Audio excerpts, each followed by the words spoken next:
Tell me why.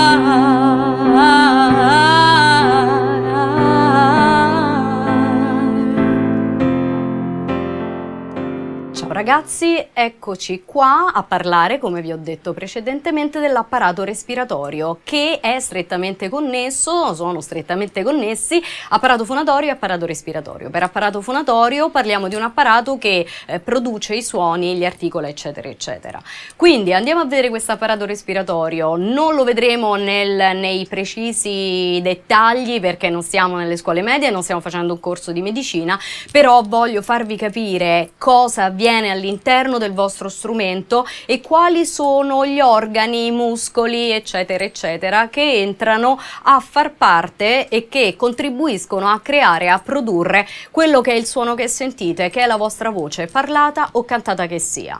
Allora, togliamo tutta questa pelle, togliamo tutto, andiamo a vedere cosa c'è all'interno. Ricordate tutti quanti, la potete anche toccare, insomma, con le vostre mani. Ricordate che all'interno del vostro torace, del busto, del torso, proprio dentro abbiamo una sorta di carcere, di gabbia, ok? Questa gabbia ci gira a 360 gradi fino alla schiena e viene mantenuta davanti da un osso piatto che è chiamato lo sterno e dietro da quelle che sono chiamate le vertebre toraciche. Questa struttura si chiama appunto gabbia toracica. Tutte le cellette sono chiamate costole o coste, sono 12 paia.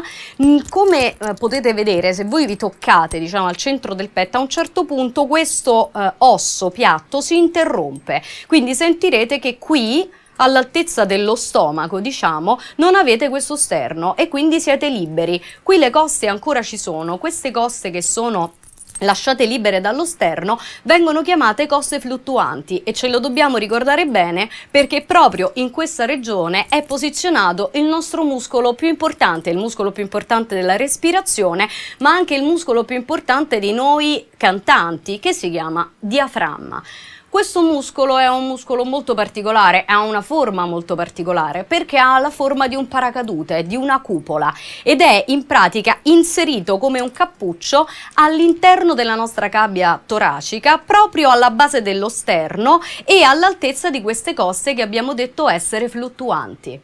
Il diaframma è un muscolo, ci tengo a dire, è un muscolo respiratorio che è involontario, ok? Che cosa vuol dire? Che quando noi respiriamo il diaframma si contrae abbassandosi anche di notte, anche nella vita di tutti i giorni, quando noi inspiriamo ed espiriamo involontariamente. E allora che cosa stiamo a fare? Come è possibile che si possa imparare ad utilizzarlo?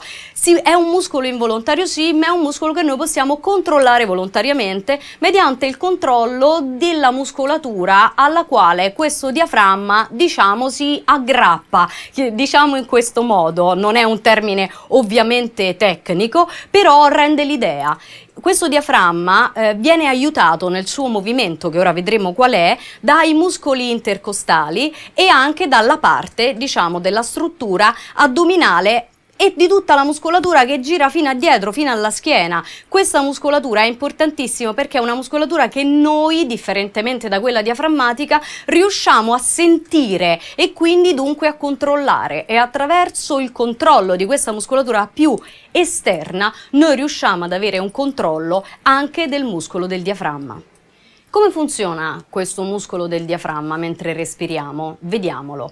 Allora, come ho detto, è un muscolo fatto a cupola, a tendone da circo, a paracadute, a cappotta di un'automobile. Vedete un po' voi, insomma, qual è l'esempio più calzante per voi. È inserito, come ho detto, come un cappuccio all'interno della gabbia toracica, alla base dello sterno e sulle ultime, diciamo, dietro le ultime coste fluttuanti. Quando noi inspiriamo inspiriamo, e per inspirazione si intende l'aria che entra, ok, dentro i polmoni, la prima cosa che avviene è una contrazione, uno schiacciamento della parte della cupola e un abbassamento e un appiattimento e allargamento di questo muscolo del diaframma. Che cosa fa questo appiattimento? Crea spazio all'interno della nostra cassa toracica e questo spazio viene riempito dai polmoni che sono liberi di espandersi.